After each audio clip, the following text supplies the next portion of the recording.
Nothing left for you to feel. Shake your eyes, come over here. Now scream. I'm a burning effigy of everything I used to be. You're my rock of empathy, my dear. Oh, let me entertain you. Let me entertain you. Life's too short for you to die. Grab yourself an alibi. Heaven knows you're alive. Bonshare. Separate your right from wrong. Come and sing a different song. Kettle's on, so don't be wrong. Bonshare. Come on, let me entertain you. Let me entertain you. Look me up in yellow pages. I will be your rock of ages. You see through fads and your crazy veins. Yeah. Little more people lost their sheep. Popped the pill and fell asleep. Jews went, but the grass is sweet. My dear, your mind gets burned with the habits you've learned. With a generation that's gotta be done. You're tired of your teachers and your schools are dragged. You're not gonna end up like your mom and dad. So come on, let me entertain you. Let me entertain you. Let me entertain you. He may be good, he may be out of sight, but he can't be here, so come around tonight. Here's the place where the feeling grows. You gotta get out before you taste the no.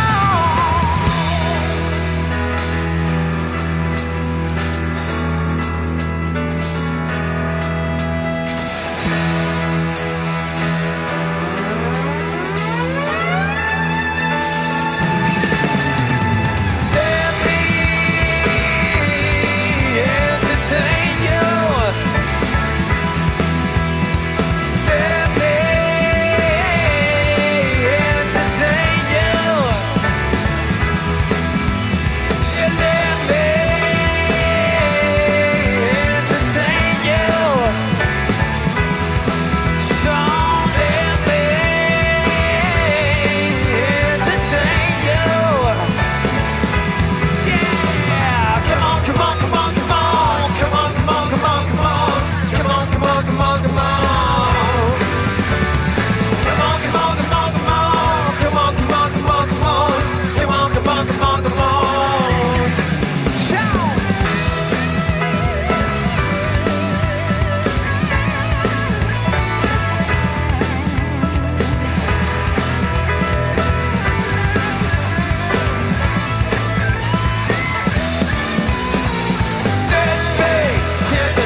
Hi, everybody.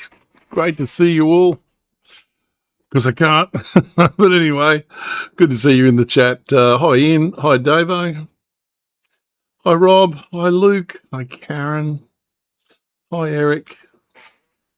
Hi, Mel. Hi, Deb. There you go. I got everyone tonight. I got a chat over here tonight. Hi, Steve. Good to see you, mate.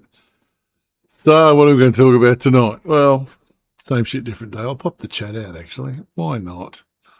I know how Mum likes the chat. There we go. So we started in with the little bit of Esther, just to sort of get us tuned into the universe. Hi, Grant.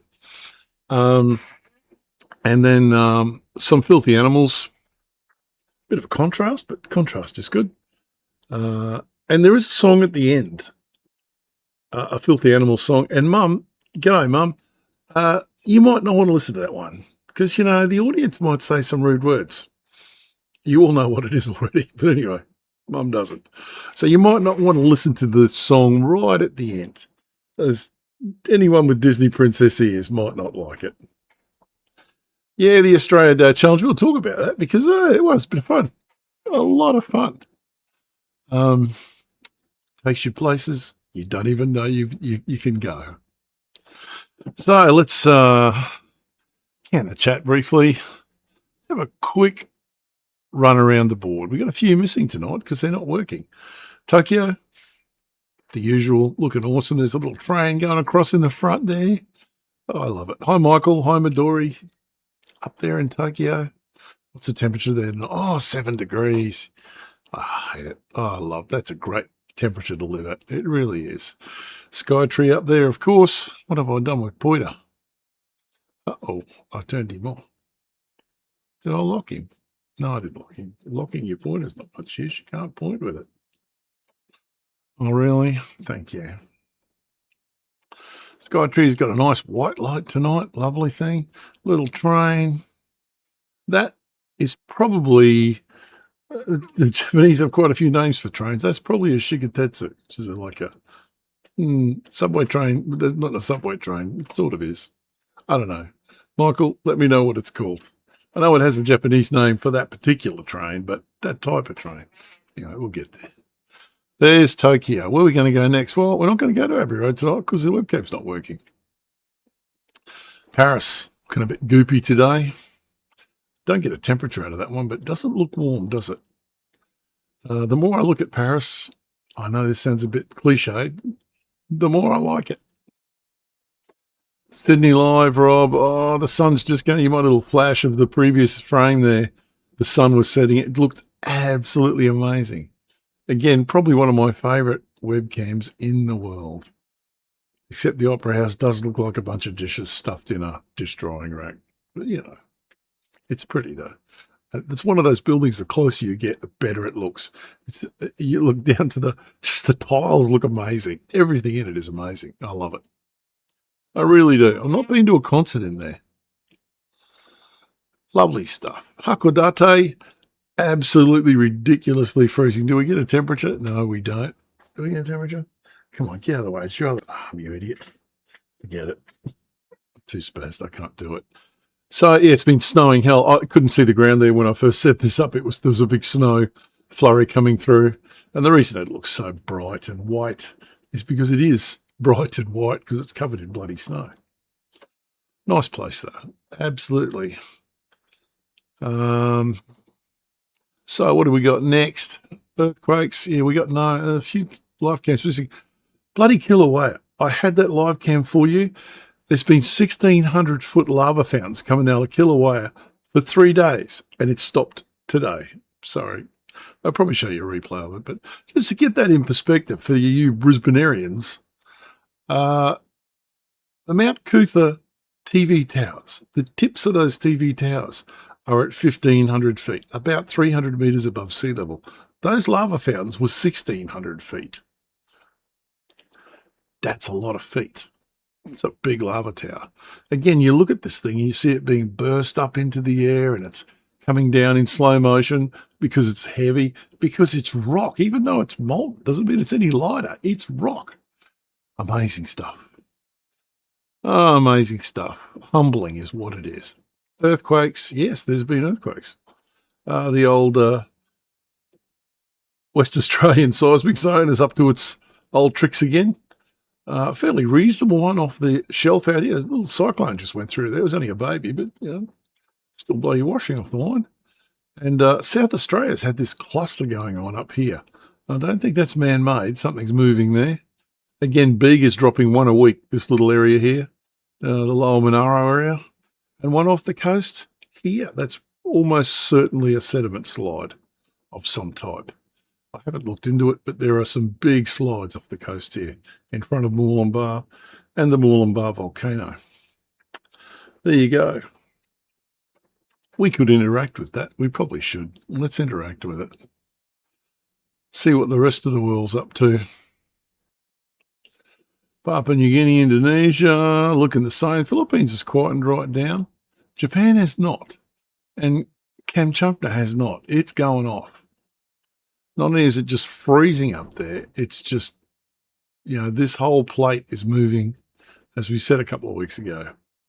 It's all moving. It's always moving.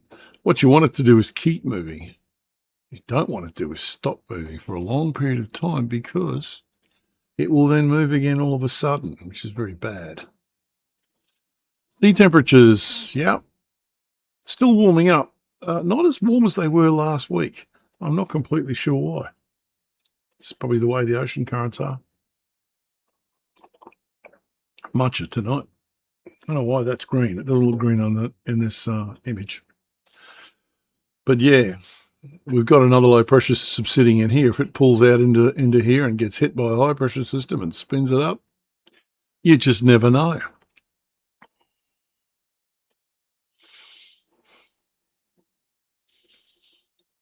I'm just trying to catching up with the chat.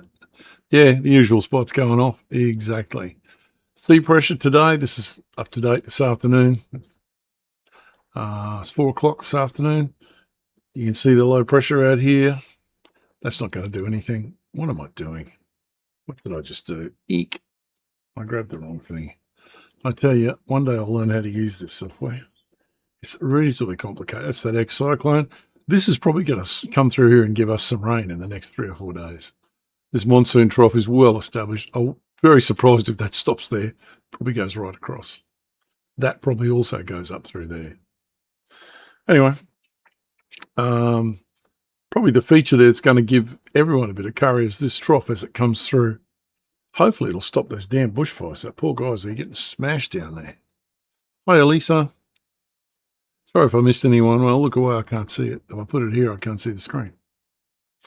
What do I do? So, good carbs, bad carbs, of course.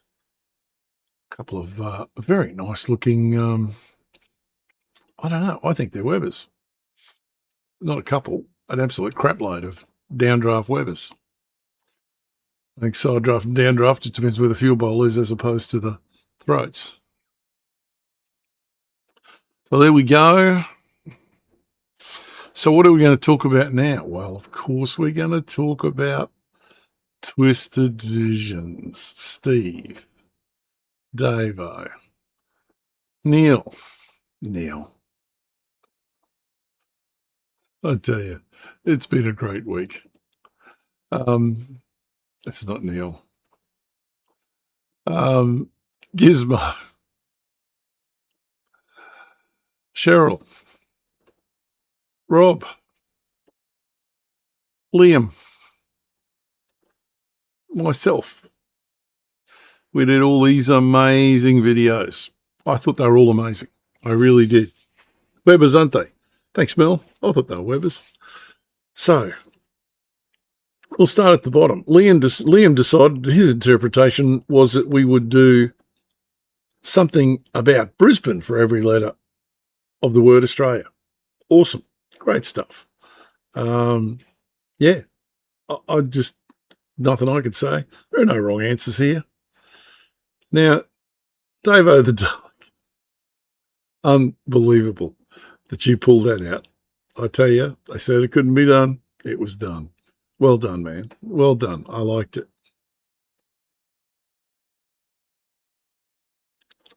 There you go. a Lotus Escort. A friend of mine had a Lotus Cortina. He offered it to me once for $2,000 in the 1980s, and I don't want that. What an idiot. What an idiot. So, the Metal Detectorist. He did a great video. The F111 he featured in there, that the pig, as we call them, or the groundies call them, was one that I didn't work on 138 that I can remember, but it was certainly around there. It's a C model. It was around when I was there, for sure. Cheryl's Twisted Visions. I enjoyed it a lot. Really was. Well done. She had a go. And it's a good video. I think it should do well. Well produced. I've watched the quality of Cheryl's production in the last 6 months just take leaps and bounds. Yeah, he dug up an F111, especially for the show. There's a whole list of the ones that are on guard duty around the place. Gizmos. Great video. Very gizmo. The thing that really got me in that video for me personally was the cicada sounds in the background. You could almost smell the bush. It was fantastic. Rob's video, well, we always knew it was going to be good, and it was. I enjoyed it a lot. I'll come back to Rob's videos. I'll come back to it, because there's a few things in there that really got my brain kicking over. Steve's video is fantastic. Steve put a lot of time into that, and you could see he did. And it was really good. I enjoyed it. My video, well, I had to rush it a bit because I had to finish it last weekend. I had commitments every evening last week nearly, and the days were so busy I couldn't snidge anything at work. I was just there was no way to get around it. So anyway, I got it done. I liked it. It's watchable. As watchable as any other one. Rob's video. Well, Rob came up with one of the more interesting segues for an Australia Day video, kicking a koala. Not drop kicking, I noticed, Rob, but it might have been a bit hard. It was a set kick. A bit rugby league style. But in my head came kick koala. Now, somebody who's in this chat at the moment stuck a song in my head about a year ago called Agadoo. Yes, Neil, you know who you are. And it's just, Agadoo, do, push pineapple, shake a tree, Agadoo, do, push pineapple, make coffee. And somehow, kick koala got into my head. So I had to do something with it. So I put out a short, which I won't show you. You can go to my site and see it. It's only 35 seconds long. I had Sonu make up a tune. You go through the whole trying to teach this 3-year-old genius with the brain the size of a planet to actually write a song that sounds like another song. And it doesn't, but it's something. It was something. So I put out a video, kick koala, shake a tree, and it's just kangaroo, kick koala, shake a tree. I can't remember the rest of them. I just got some rhymes that worked. Anyway, it was a bit of fun. Hey, man, good to see you. Kick the koala, kick koala, shake a tree. I couldn't help it. I liked it. I did. Had I not make that rhyme, it would have been batshit boring. It was boring enough as it was, but to make it rhyme, the only thing, if I did it again, I would have made each of those small letter segments longer. I rushed them. I don't know why I rushed them. I thought I was running out of time. It was finishing in 5 minutes. I went, oh, God, what am I going to do? So that Advance Australia Square is the best square. Advance Australia, it's Sydney there, Rob. Advance Australia Fair. That's the best version of that song I've ever heard. And if they'd have played that at school, I'd actually know the bloody words, which I don't, because I was taught God Save the Queen, which is another song that no one plays the second or third verse of God Save the Queen, rebellious Scots to quell. Yeah, it doesn't go down too well. So yeah, Andrew's video, to be able to take the letters of Australia and mold them onto things that are really related to his genre and what he chooses to work in. Well done, man. Well done, Andrew. It's a good video. I enjoyed it. Your grin and your ice blue peepers with the Aussie hat on. Great video. Limestone Park, which I absolutely love. It's a great spot, especially that end where you were. Not too keen on the other end where all the zoos and stuff are, but that end where you were, awesome stuff. And F111, you can't get too much of that. But when we were down in Adelaide, my wife and I took her to the Air Force Museum in Adelaide, Port Adelaide. Strongest she used to go there. And Andrew, the Arju bird is there. The actual Arju bird is there. And Lord had never seen an F111 close up, because when you're in the Air Force, you don't get really, we didn't do a lot of air shows in our days, and the civvies weren't that close to them. And she said, geez, they're big, aren't they? I said, yeah, they are pretty bloody big. They weigh 60 tons when they're fully loaded. Hooting along, about 40 tons of that's fuel. They get along. Anyway, yeah, Queen's Park. I say Limestone Park? Queen's Park, sorry, man. But yeah, the limestone bit, Cunningham's tree up the top there. Rob found an Aboriginal artefact there, which he very responsibly put back. Well done. So there we go. I'm going to call that a success, because I thought they were great. They really were. Now, Liam was late, and he was late because his laptop shit itself and the internet at his place wasn't working properly. So he had to render it about 3 times, and then he had to transfer it to his phone and upload it from his phone. So more effort. Thank you. Liam, making that effort to get that out was really good.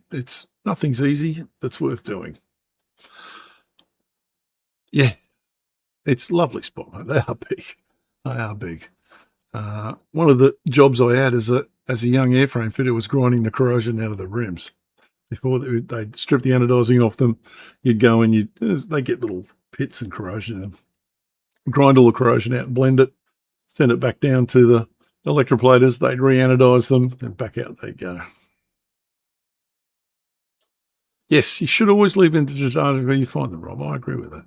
I do. I've seen some people with collections of spearheads. You go, why do you do spearheads? Not really. I mean, I've seen guys trying to tell me they had Aboriginal arrowheads. I'm going, no, you didn't. No, you don't. Anyway, we'll get there. So there we go. Twisted Visions Summer Australia Day special. I enjoyed it. Now, we've been talking about having a meetup again, and the meetup will probably be, Rob, I think we're going to struggle to have it in February, because you've got some availability issues. So have I. It might be early March. So we'll see how we go. Somebody I know has a birthday in early March. You might be able to blend the two together. A very special birthday, a very big birthday. Anyway, we'll see how we go. I'm working on that. I haven't forgotten it. I'll get details out to everyone when we can, and we will certainly have the subscribers there as well. That was great fun. Have a ball. So we'll check with everyone's availability. We'll do the herding cats things. We get everyone together. See how we go. So what else are we going to talk about tonight? Because, only 17 minutes in. Well, I did this on the weekend. I don't know. My son and I were having a debate about the Australian flag, and I thought, I could design an Australian flag. So I designed this. You've got the ever-diminishing horizon with the red, the black of the road, the sky, and the Southern Cross. And I like it. I really do. I was never going to do anything with it, of course. So what we'll do is we'll have a little look at the video I did. I'm going to skip through a few things here, Pete, because, this is the longest short I've ever done. It's 3 minutes long, which is pretty amazing for me. Images, but I tried to set your mind up in here of what Australia looks like, really looks like, when you get west of the Great Dividing Range. And as Cheryl just found out, the further west you get, the more it looks like this. And you go to Western Australia, it all looks like this. Okay, the apostles are different. 12 apostles, 4 apostles. But this is pretty typical. Everywhere. If you're really lucky, you actually get a bitumen road. And the colours, they're not red, white and blue. So that same flag I gave to an AI, I told it to and the silly thing is, the more I look at it, the more I like it. In joyful strains that Let us sing, advance Australia. Yeah, look, I think March. We'll see how we go. Because February's next week. Rob's got some issues in February, so I'll buy. There we go. That was the Australia Day 3-minute. I've never done a 3-minute. Steve, I've never done a 3-minute short before. It's 3 minutes on the nose. I need to be careful with copyright on 3-minute shorts. So, what are we going to talk about tonight? Oh, it's going to get boring. Here we come. He's going to talk about sciencey stuff, but trust me, it works with rocks, it works with geology, and Rob, it works with archaeology in a big way. Oh, sorry, I learned how to use this stupid program. They call this the particle zoo. Quarks, the Higgs boson's all by itself over here. Being a boson means a force carrier. These are the things that make up protons. I'm in the way here, but these are leptons. All of these guys, you've got neutrinos, you've got electrons, you've got muons, tau electrons. These are force carriers here as well. But the one we're going to concentrate on tonight is the muon. Now, the muon is pretty special. It has the same electrical charge as an electron. And I'm glossing over a lot of stuff here. Same spin, all that stuff. But it's nearly 200 times heavier. Now, heavy is a tough word, but the electron's about 0.5 of an electron volt. This is 105 electron volts. It's really heavy, this thing. Really, really heavy. So it is unstable. And that's important for us because unstable particles can be used to do some pretty clever dickery stuff, which we're going to have a look at. So here's the muon, the mu, which is its symbol. Back in those days, you can see down here all the physicists knew Greek. Up here, they'd given up. Strange up, down, bottom, top charm. They were just phoning it in. Anyway, it's not really that relevant, but it is a bit of fun. Yeah, look, Andrew, that's an interesting comment. Leave the flag as it is. It doesn't worry me one way or the other, really. You and I served under that flag. Actually, it wasn't. We served under a light blue version of that flag, but nevertheless, the ensign. And lots of people did. And then a lot of people served under different flags, and they've come here as well. But yeah, you know, one of the reasons, a good reason to leave the flag as it is, what the hell would it cost us to change it? It'd be billions to change every damn flag, every photo, everything. It'd just be a mess. But it doesn't hurt to play. You can play. Right. What are we talking about here? Well, this is called a muon scatter. And what we've got at the top here is a cosmic ray. Now, cosmic rays aren't rays. It's all wrong. Cosmic rays are particles. And they're generally protons, but they can be very heavy particles. They can be alpha particles, which are helium nuclei. They can be all sorts of shit coming in from space. Now, they come from the sun. They come from outer space. They come from the cosmos. Some of them are extremely energetic. Some of them have the energy of a brick when they get here. They're doing a very large part of the speed of light when they get here. And in the upper atmosphere, they smack into things. And they cause this scattering of particles. And one of the particles that comes out of it is a muon. And these muons are running through you right now. No matter where you're sitting, they're going through you. We evolved with these things. And unless we go through a massive solar storm or a massive supernova somewhere, squirts particles at us in a big way, we don't need to worry about them, but they're there all the time. So some very clever physicists back in the 50s actually decided that you can detect these things and you can detect the particles that they create. So these things penetrate the Earth's crust, but they only last about 2.2 microseconds. But because they're traveling at nearly the speed of light, that's quite a way. It's about 4 or 5 kilometers. So in theory, you can detect things 4 or 5 kilometers down. In practice, it's a little less than that because noise, etc. So the idea was you bury a detector in a mountain and this cosmic scattering comes in and the detector finds the muons. But if you lay your detectors out in different places, you can see what's in this rock. You can image what's in this rock. what they call high Z, the high cross-section stuff, which voids, water, etc. Easy to see. So this is an actual piece of muon tomology, and this is an ore body. This, in fact, is a body of uranium down in the ground, found with this stuff, using the energy from space, scattering, and then detecting it and finding out what's there. It's not a new thing, by the way. It is not a new thing, but it is being put into some new uses. So the scattering, a guy called Eric Paul George, he was a physicist in New South Wales. This is an Australian thing. In New South Wales, back in the 1950s, he was working in a tunnel doing some geophysics, and he wanted to estimate the amount of overburden above the tunnel, how much was up there. So he put a muon detector in the tunnel, and although it was a fairly low resolution thing, he was able to calculate, using the muons penetrating the roof and the decay, able to calculate how much dirt there was above him. The first time that was done, a muon image, if you like. And as you can imagine, things have moved on a bit from there. They really have. I forgot where I was. Let's find out. There we are. We're here. Here's the bloke. Eric Paul George. Unfortunately, no longer with us. Physicist at the University of New South Wales.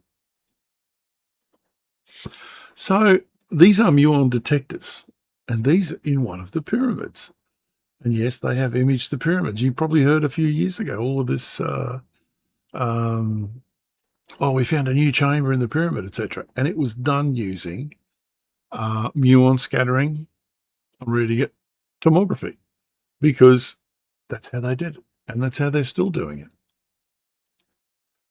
So this particular stuff is they put the detectors in the pyramid, and they were able to use triangulation, different detectors at different angles, work out where these things were coming from, and they found voids, which, gee, we didn't know were there. They found all sorts of things inside these pyramids using this cosmic muon scattering tomography. Now, they're very good at it, and they can get very directional, so they can see exactly what they're looking at, but also they can look at the backscatter, so they don't have to put a detector underneath. It doesn't have to, you don't need transmission going through the rock. They can put a detector off to the side and look at the backscatter. And this was developed in the 1970s to examine vehicles going across borders in the United States, looking for radionuclides, looking for explosives, looking for all these things, because different materials have a different signature under muon decay. So they can go, that looks like plastic explosives, or that looks like uranium, or that looks like plutonium, something you don't want to see in the back of a truck coming across your borders, obviously. So they're still using this to discover ore bodies under the ground. Now, they can get down about a kilometre with the current gear we have today. That's a long way. There's not too many mines out there that are deeper than a kilometre, but what they're doing. And they can very accurately map the ore bodies of certain things. You can't map everything. You can't map carbon with it. It just doesn't show up. But you can certainly map heavy metals. You can map gold. You can map iron. You can map copper. You can certainly map uranium. All that sort of good stuff. Lead. And away you go. Now, this is we'll get the full name, a muon backscattering tomography image of the pyramids. Which pyramids, I don't know, and I don't think that image above it relates to what's in that thing. So from things like this, they have decided that there's some shit underneath the pyramids, some serious stuff. Now, I'm a bit of a skeptic, as you probably know. I need things proven. I don't believe in things until there's either some proof or I want to believe in them like everyone else. So from that image, of course, it's all gone wrong. This is what is under the pyramids, obviously, even though that's a pyramid in South America. And these are the power stations that are built under there, obviously. And this is what's under the pyramids in Giza, apparently. But I'm not completely sure. We've had seismology for quite a long time. Really good seismology, probably since the 1950s and 60s. We've been finding oil deposits, and we've been finding faults, and we've been finding all sorts of things with it. And you want to bet that every bit of this Giza Plateau has been explored for oil and gas. You think it might have shown up in some of that stuff? Maybe it did, maybe it didn't. And this is the big one. This is what's under it. There's a great big USB stick underneath it, way down there, and these 600-meter pillars, which they believe are under this thing, are holding the whole thing up. Not the limestone plateau that it's built on. No, it's just these pillars, and it forms some magical power thing that does something. Who knows? But I'm keeping an open mind. Oh, hi, Peter. There are some deep mines in the world. There are, but generally they're not exploring at that depth. They're going after something they know is there. But again, you could take this detector down into those deep levels. It's all to do with resolution and noise in today's environment. If you're in rock that's really noisy, these detectors are made out of plastic. They're scintillators, hydrocarbon scintillators. So they're plastic, big chunk of very pure plastic. They put it in dark, wrap it up, and they put photo detectors on it. And every time this thing goes through and one of these electrons bangs into something, it puts out a little bit of Cherenkov radiation, blue light. They pick it up. They know what's going on. And if they're clever, they can work out what direction it came from, different detectors, different angles. And they are clever. They really are. I'm not knocking these people, but, the loonies get hold of it and away it goes. But, Mel, you would think so. This is not particularly new. It's new now because the guy that thinks all this has been on Joe Rogan. So, the whole world's aware of it now. Yeah, don't know. We'll see. I hope they do more research is required. I hope they do more research. And God, I hope it's true, because it'd be amazing. But I doubt it.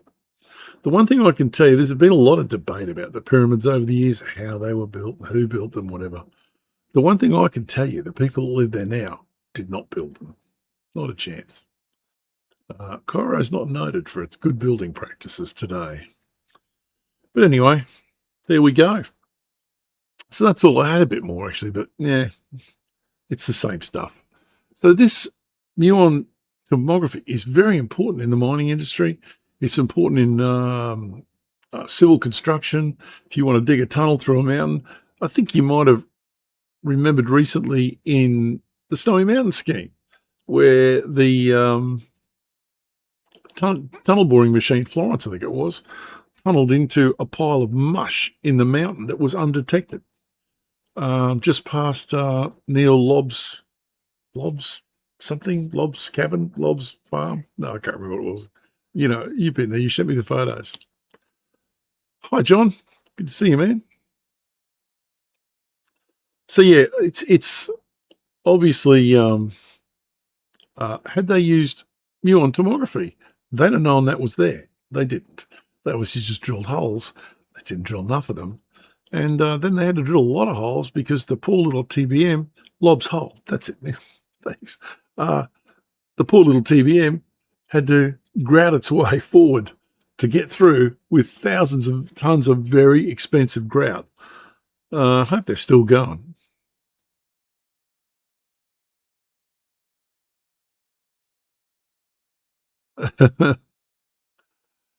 Yeah, I don't think they could do that because it's not made of bricks. It's made out of rock. And when you cut rock out of a quarry, it doesn't change its state. Something from the pyramids, this great guy on YouTube that does this, and he is no bullshit, I'll tell you, is something that I've always, that's it, Pete, Uncharted X. He's been on Joe Rogan, and he's a very clever man. No bullshit in that guy. But how they carve those bowls, how they drill the holes, and how they cut those big stones, and you can see the cut marks from very large. We're talking 5 and 6 meter cutting wheels that cut these things because the marks are still in the stones. Yeah, I think it's a big question. Now, whether this is some alien race or whatever, I don't know. There's zero chance they drilled those holes with copper. Zero chance. First of all, there's no copper in there. There's no residue. And someone down there had something harder than granite that could cut a hole a metre long, dead true, and only like 40 millimetres round. We could barely do that today with tungsten carbide or diamond tools. Barely do it. Yeah, I've been watching him for a few years. I like him. And his South American stuff is fantastic. Really is. He's a superstar now. He's been on Joe Rogan. He's a superstar. Something just, this is beside the point, I think. I'm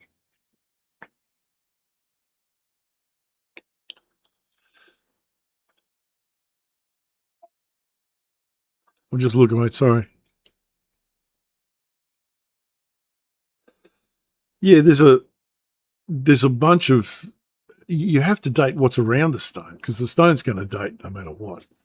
But yeah, there's it's not that new anymore, but there's an isotopic dating system now that can tell you, because of the cosmic background radiation, how long a stone has been exposed to the light, how long it's been on the surface, whether it's 1 year, 10 years, 10,000 years, because of the isotopes that gather on the top of it.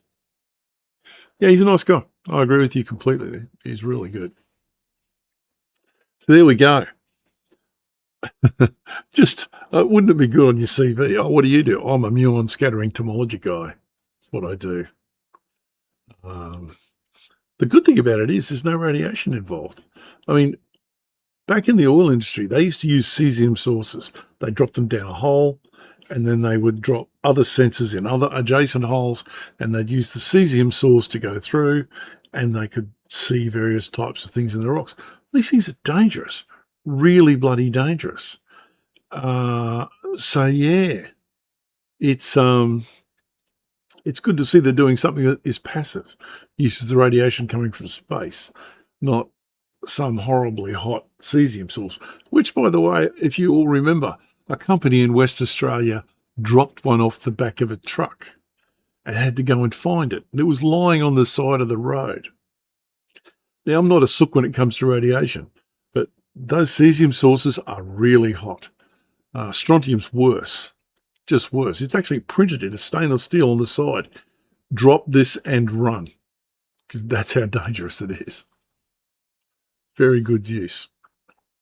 You might remember, Andrew, they had the depleted uranium weights in the stabs on the C models. I don't know if they had them on the Gs. I presume they did. And they're always painted, whatever. It's part of your F11 course. You learn not to, scratch them or go and lick them or wash your hands afterwards. But yeah, DU. Because uranium is poisonous. It's not just radioactive. Depleted uranium is not particularly radioactive. It's extremely heavy. It's very dense. It's a crappy metal. It's really hard. It's got to be treated properly. But it's really, really poisonous. Not as poisonous as plutonium, but really poisonous. Yeah. I wonder what happened to them, Andrew. Do you reckon they're buried? They're not buried. That DU's worth a lot of money. That would have gone back to General Dynamics, I reckon. Something coming up this week, if you just watching the news around the world when it comes to the F-35, which is an aircraft that I think is absolutely a piece of modern miracle stuff. An amazing aircraft.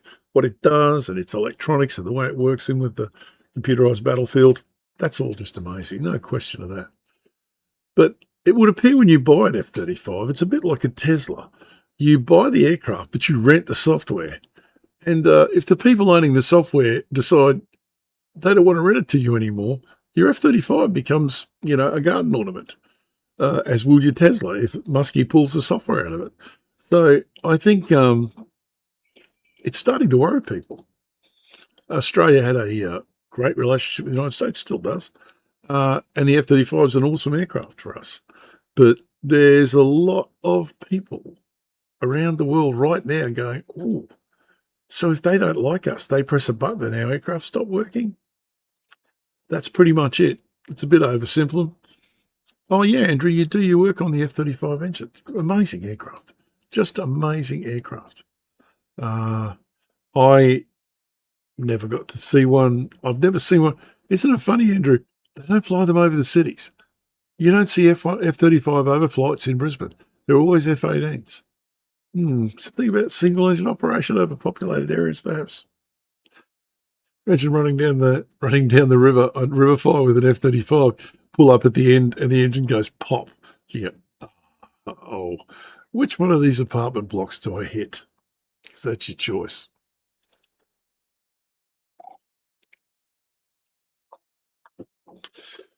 So yeah, I think that's a bit of a worry. I think it looks like Canada's going to give them the flick. They've already got one squadron. They're just going to keep that squadron, and they're going to buy Vickens. The Saab people have said, "Yep, the aircraft's yours, the software's yours. Do what you like." Yeah. You know what is amazing about the Mirage, Andrew, and anyone who's ever seen the Mirage in the air, it's just a dart. There's a saying in the Air Force, it flies the way bricks don't. But yeah, well done, John. The how small a Mirage is. Not a big aeroplane at all. A huge engine in it. A huge engine. But this thing was just beautiful. The F-111 was beautiful. The F-111 is one of the nicest looking aircraft ever built, possibly exception of the B-1B, which is pretty much a 4-engine F-111 anyway. But oh,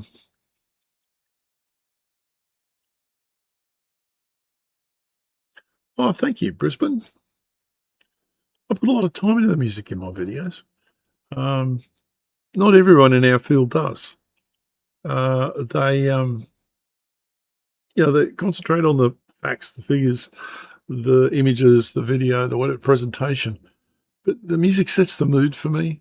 For me, I have to listen to it. If I don't like it, I don't put it in there. And I've made some mistakes in the past. I've used some music, might have been a bit inappropriate, but I listen to some of the old stuff now and I go, oh no, and the levels. But I find, especially when I'm talking, and I don't like doing it, but I do, too much talking.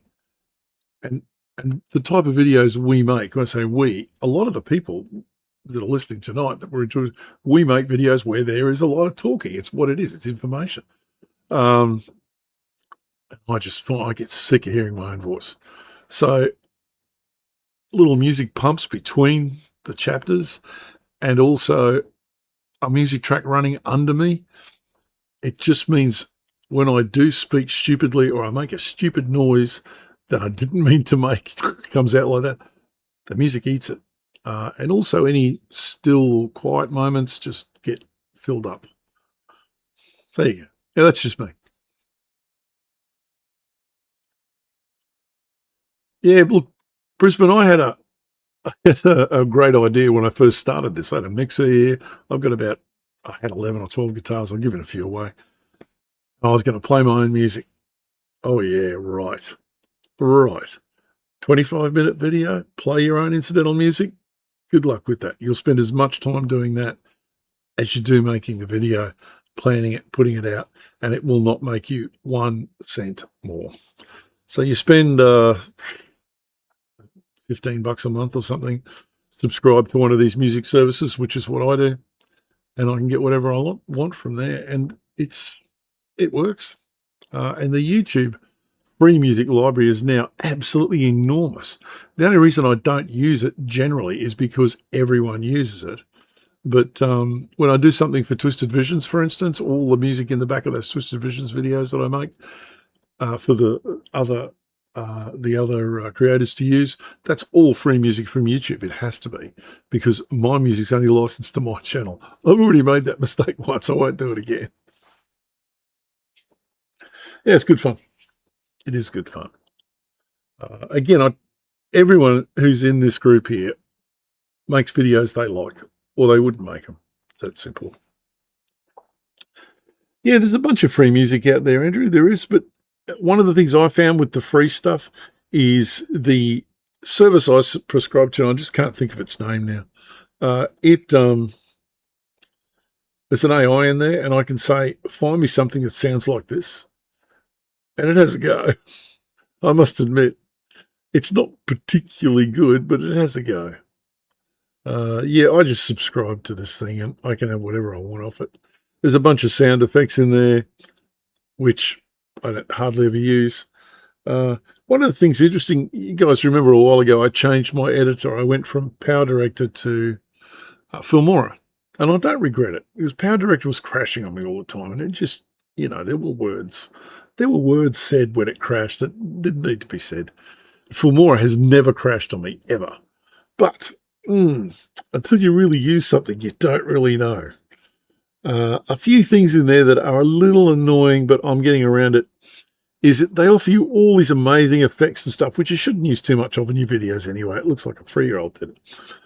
But some of the transitions, what I thought, they're pretty good. I might do that. And you look, and they're not public domain. They're free for non-commercial use.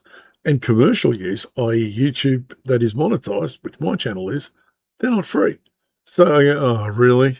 You got to read the damn license in every one you use, which is pretty horrible. Yeah, that's not mine. Somebody made that in Sydney. It's AI. It's done by AI. They said it's AI. Anyone who wants to use it can use it. So I did. I didn't use the video that came with it. That would not have been the thing. But I think it's great. Whatever AI did a damn good job of it. I'll tell you that, because the music's a bit kitschy. The vocals are fine. It's the national anthem. What else do you need? I didn't mind it at all. Yeah, look, the free YouTube library that comes in the studio is fine. There's a lot of music in there. If you can't find something you need in there, you're hard to please. The trouble is, there are tens of thousands of YouTubers doing exactly what you're doing in that same library.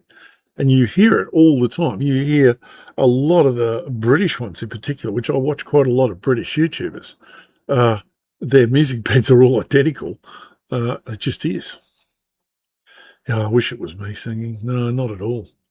No, that would be, yeah, Nathan, I don't think it was too far off Velvet Sundown, but it was certainly a step up from Velvet Sundown, for sure.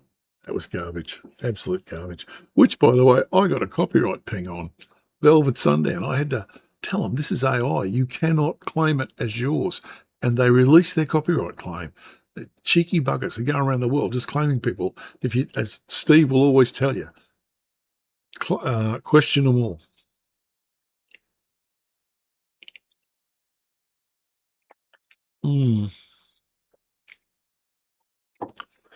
Yeah.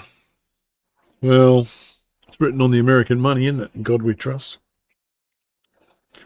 So, I prefer science myself. My wife's still alive because of science, not because she prayed. She had breast cancer, and if she prayed, she'd be dead. It's that simple. Yeah, so anyway. I've got a piece in the new video on the KT video, KT boundary video, because the KT boundary video is, Rob, I can spend half an hour going from one tune to the next. And then I've got to try to remember, actually, there was one about 5 back. You go back, I can't remember what it was now. I take notes now. I write them down. Yeah, it's this one. Yeah, that's not bad. I'll take that note. Or just cut and paste the name over into a text file, 21st century, etc. See, I'm working on that KT boundary video still. I need to get up to Debra, and I want to take some footage of the War Memorial there, some of the names on it, which are involved in the gold mine up there that I'm also working on, the gold field. But also I just need some external KT boundary stuff, which is going to be a big PowerPoint presentation. So I'll work on that.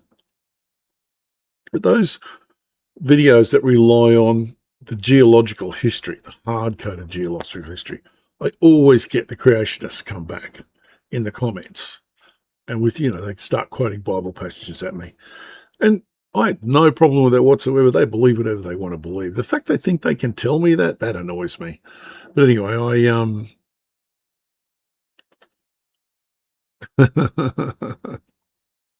I loved your beer thing, Neil. It was just fantastic. It really was.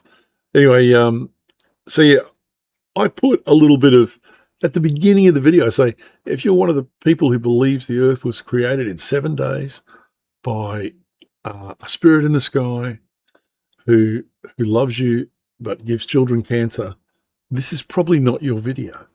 As a matter of fact, it's probably not your channel. And I say that openly up front. And they still watch it. And they still, there's no way that could have happened 60 million years ago because the earth was only, and it just goes on. And there's websites, yeah, good luck with that.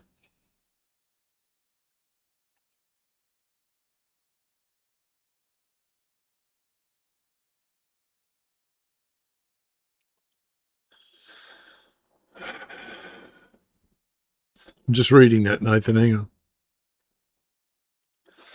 No, they don't come out of the ground soft. They're hard. Talk to anyone's ever drilled an oil well, man. You can drill down 5 kilometers, 10 kilometers. It's still hard. Something, when I got into this geological journey, I can't remember how many years ago. Matter of fact, when I was a kid in Townsville, one of my cousins and I were right into rocks. Used to buy the geology books and stuff. I don't know when I got off it and got back into it later. But the whole thing is limestone. Now, limestone is a product of life. It comes from life. And there is limestone everywhere. I mean, deep down, there is limestone. It's amazing, some of the limestone on Earth, how old it is. Some of the limestone is like 2.5 billion years old. So there was enough little greeblies around that learnt to make calcium shells, because calcium shells are limestone. There are other creatures that make silica shells, essentially silicon dioxide, which is opal. They're called microlarians. They're still around today. But the little guys that started making calcium shells, they were around a long time ago, and there was a lot of them. Some of this limestone is like 3 and 4 kilometers thick. Amazing stuff. Now, that Sydney sandstone's, no, it's not that old. It's fairly old. The Wollemi coal deposits are under that, and they're Jurassic. So all that sand was laid down after that. Lots of it. If you want to see sandstone being made, just go to the beaches in Queensland and get yourself a piece of coffee rock. There's plenty of it there. You just break it up in your hand.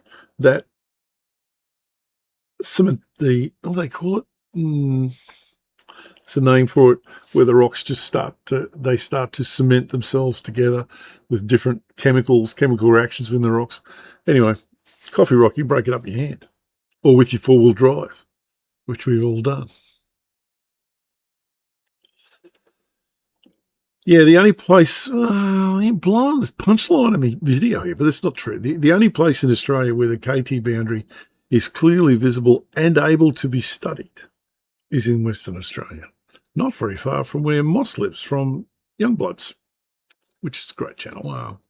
If you like fishing, it's pretty much what it is. But certainly he lives up on the Exmouth Peninsula, and the range that exposes that is just to the south of it. And it'll be in the video. I can't find any footage or imagery of the boundary exposed right there, because I think it's all been eroded. But anyway,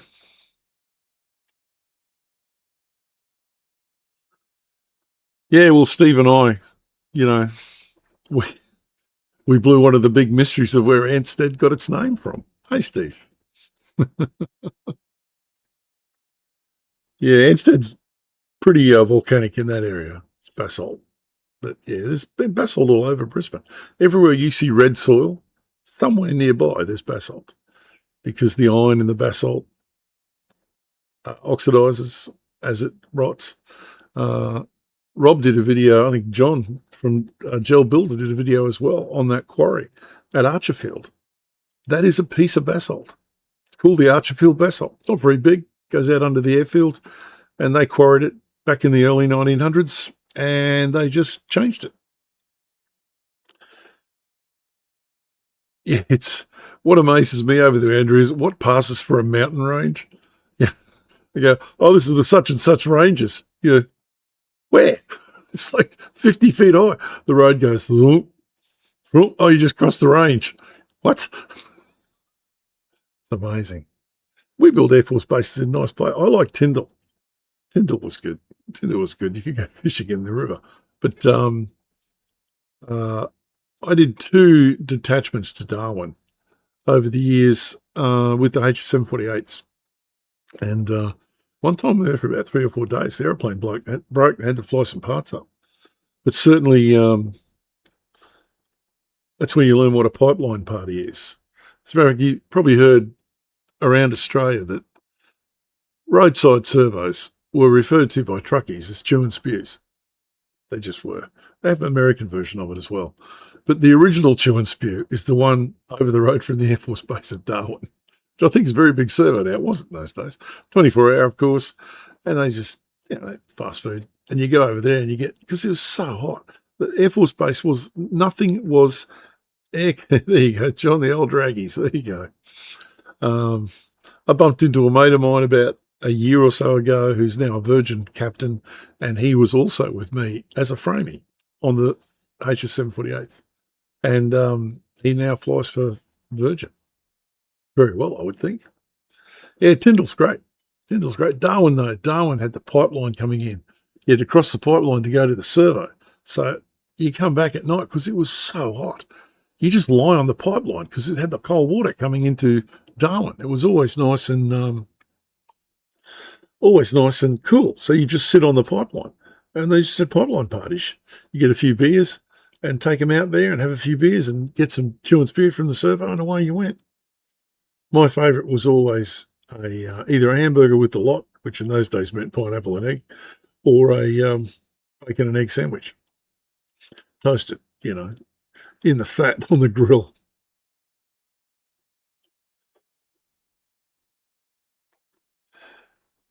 Yeah, they did have 2 HS-748s. Andrew, I've worked on them because the Navy had trouble keeping the technicians up to skills. They had 2 aircraft. So we would go down sometimes to Narra and work on them, with them, help them, basically. That's why I learnt what man overboard means on a Navy base. You walk on the grass. Somebody will yell out, man overboard. What? That sort of stuff.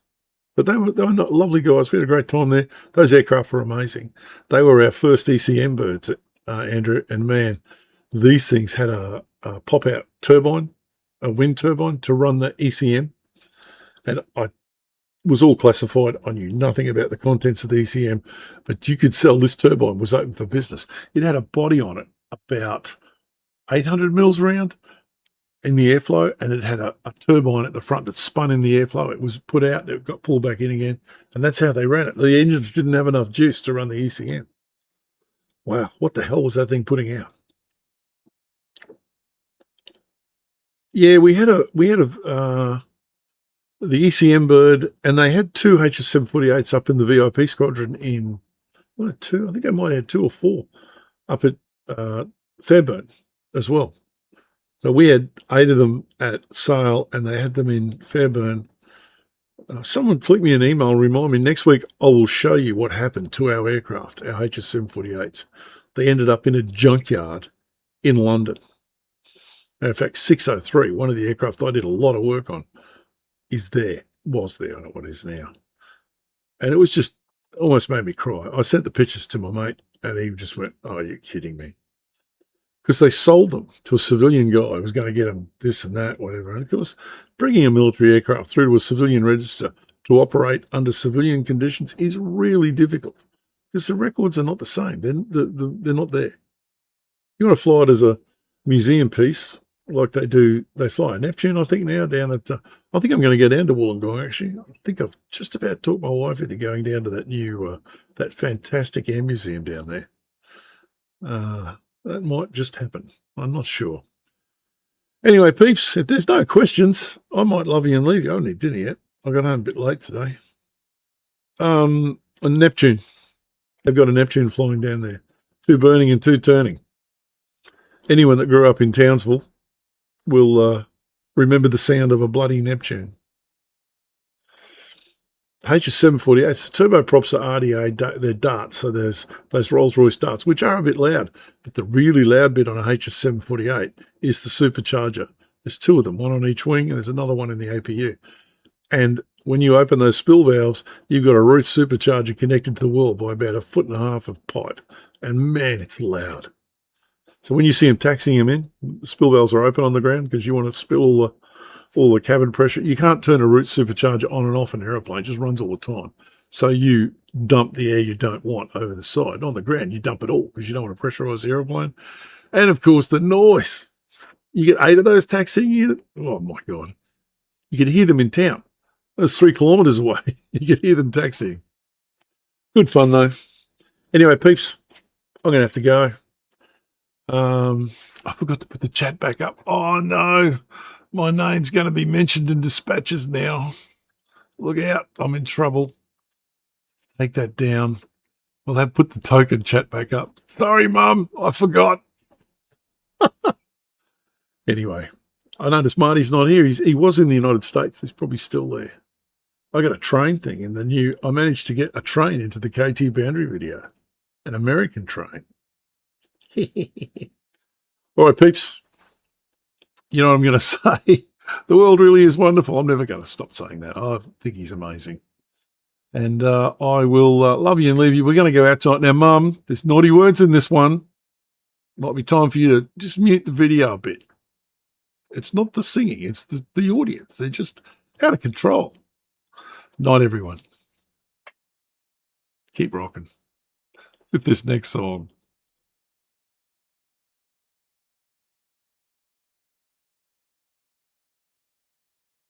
I think, yeah, you might know it. You'll know it better than I do.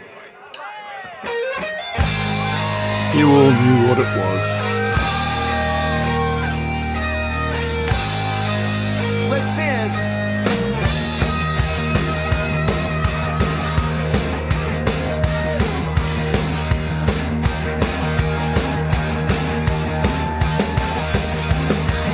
I went down to Santa Fe where red wine paints the walls. Described it clearly, but the sky began to fall.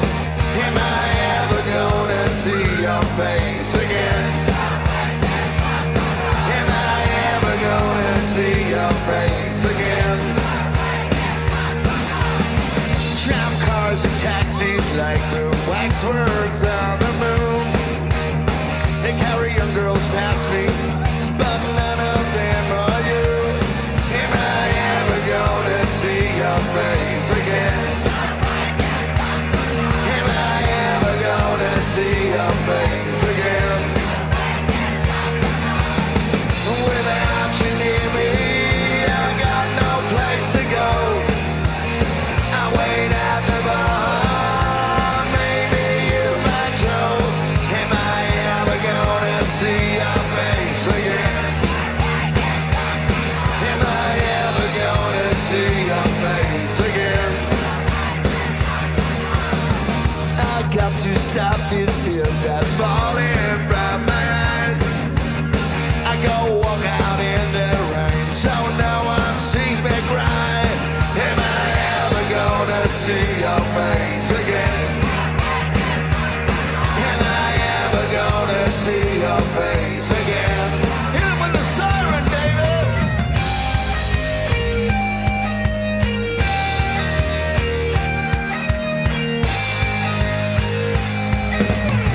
Can't stop the memory that goes climbing through my brain. I get no answer, so the question still remains. Am I ever gonna see your face again?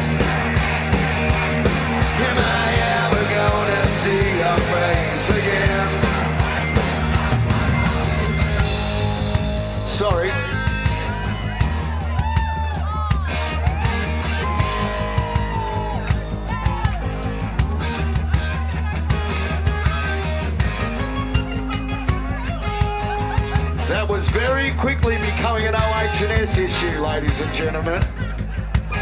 I remind you before you leave the venue tonight to check that your shoes are tied up. I don't know why. Let's do it. Am I ever gonna see your face again? Am I ever gonna see your face again? Am I ever gonna see your face again? Am I ever gonna... Just the girls this time. No, not this time. Shh. Am I ever gonna see your face again? Girls. And then just the boys next time. We'll let this go through. And then now the guys. Am I ever gonna see your face again?